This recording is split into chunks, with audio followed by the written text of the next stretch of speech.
Awesome. Thank you all so much.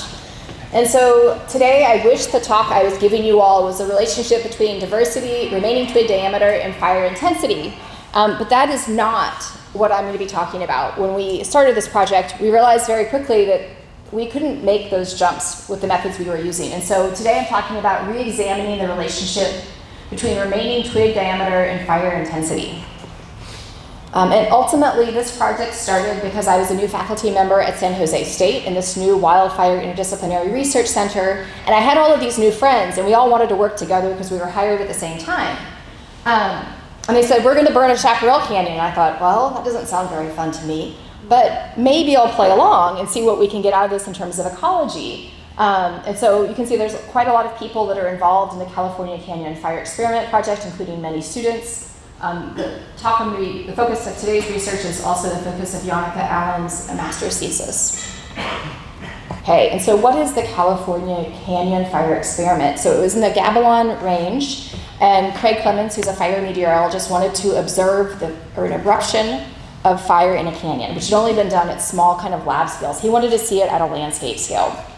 And so they burned this October 24th, a head fire up a canyon during wildfire season, which seems kind of improbable, right? But we worked really closely with the Cal Fire San Benito unit, and they created this huge catcher's mitt behind this range, which was like half a mile wide, prescribed fires they had done previously. And so they ignited it around noon. We had nice wind conditions. The RH was 27, which was moderate. We had 55% live fuel moisture, and the plant communities for this burn was Maritime Chaparral and Oak Woodlands.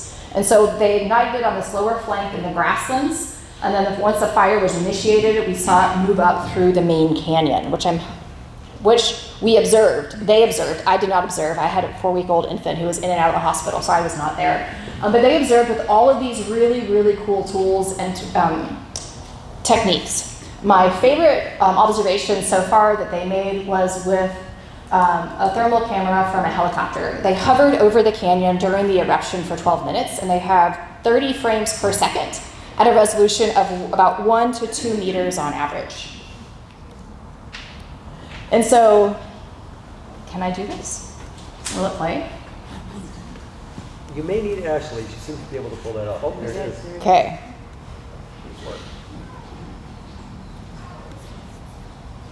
How big is the canyon? There you go. It's probably about maybe 800 meters along, length. So here's the line ignition outside of the canyon. They're getting the fire initiated. It's going into the canyon here. So this is the initiation of the fire. I thought I should probably do some fire videos because it was after lunch. You probably just didn't want to hear a methods talk, right? So here you can see the fire initiating.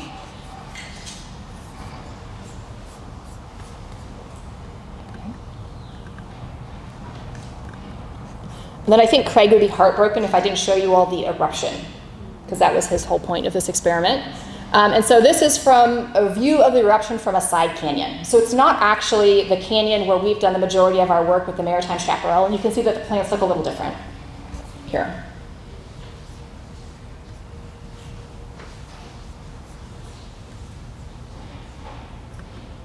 Okay. And so here you can see that it's decent fire behavior. And then you start to see some spinning and vortices. You start to see some more extreme flame lengths. And then it really just starts to come together overall.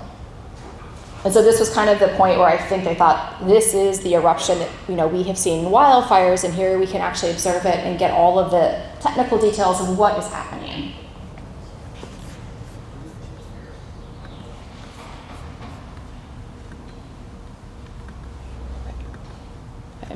And so for our study site, this was over a much larger area, but we focused on a slope that had maritime chaparral to try to understand remaining twig diameters and fire intensity.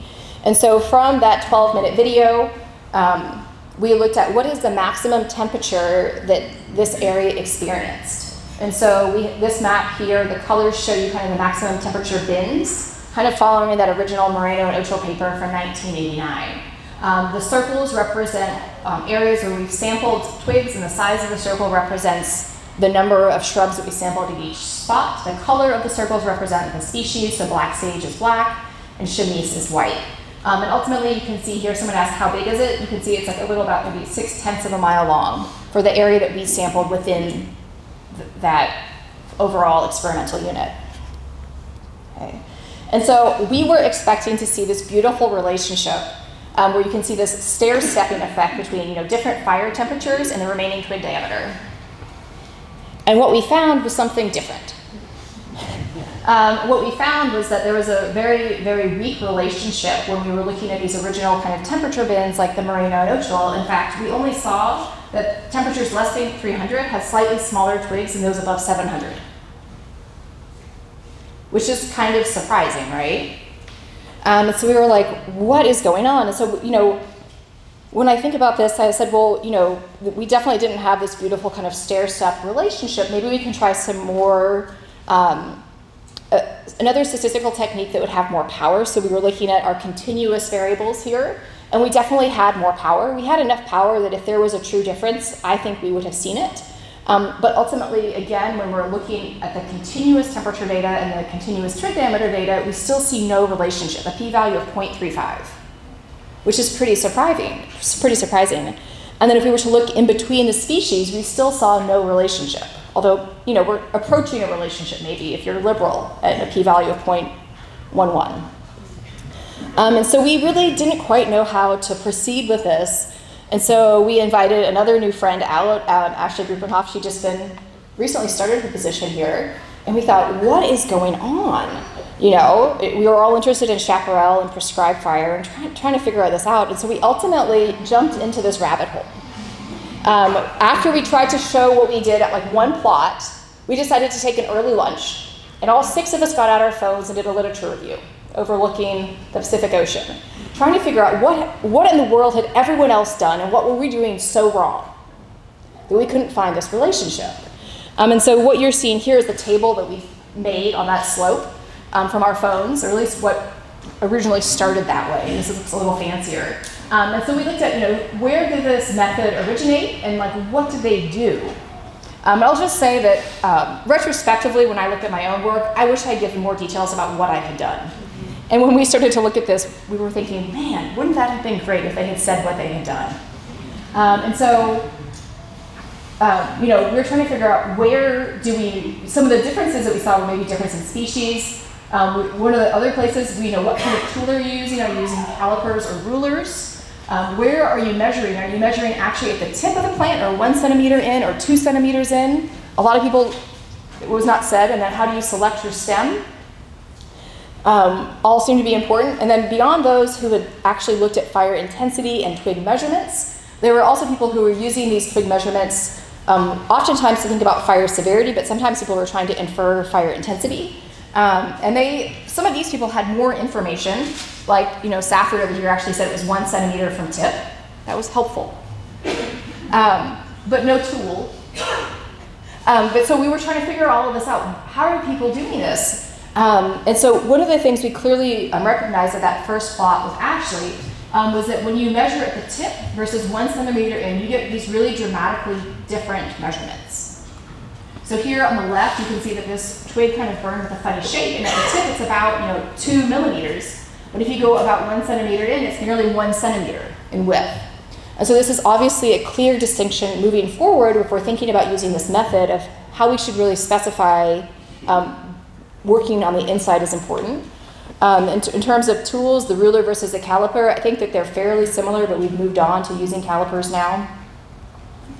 Another source of error that we thought we might have is related to spatial resolution. And so here we're looking at a map of the thermal data from the helicopter, and on the right is a scale bar that tells you how wrong or how off we think the accuracy is, going from 1 meter in green to 5 meters in red. And generally where we sampled, it was about less than a 2 meter accuracy on average. Another source of error, it could be our temporal resolution. So originally it was filmed with 30 frames per second. We subsampled it because we thought, gee whiz, that's a lot of data. But ultimately, when you start to look at what that looks like, you can see how we have some really funny spikes. And so we probably have the correct maximum temperature, but when we're moving toward maybe another analysis with time at a temperature, actually using that raw data is going to be much more important. Something else that we thought might be a source of error could be the fact that we had an area where we had kind of initial fire behavior that was mild, but once we got into the canyon, it really erupted and became extreme fire behavior. And we've seen some people reference in literature that they expect this method to work better or worse in a prescribed fire versus a wildfire. So that could be another reason why we're having this issue, is that we did have that eruption in the canyon. Another reason we think that we may have not seen this relationship is related to, how when you put your pizza in the oven, it's not done right away. It's about how long it's been at that temperature. So just thinking about the high temperature and the duration of that and how important that is to consumption.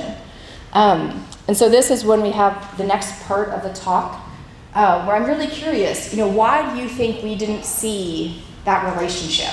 So if I could have you all vote, like maybe on the count of 3, you could say one of these words or say something that is not on the screen if you don't think that's the correct source of error. So when I say 3, do you all think you could do that? You want us to say what?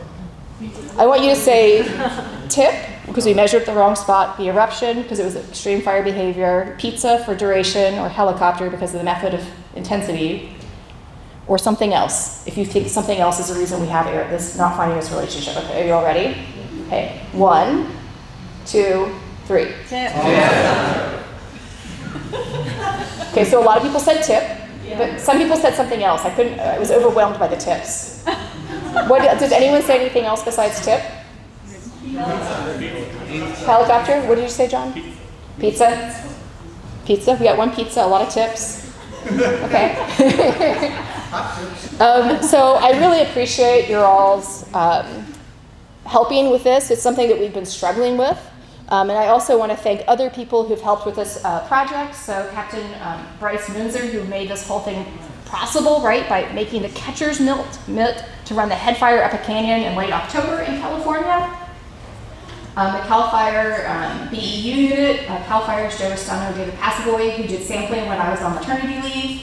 The Vanguard Ranch for providing their property for the field experiment and our continued access. The funders, and so many students who've been working on this project. They've done some really great interactive things if you want to learn more about the project. We have another graduate student who's also looking at fuel consumption using her drone. And so this has just been this huge project and a lot of people who've done a lot of great work. So thank you all, and I appreciate your feedback.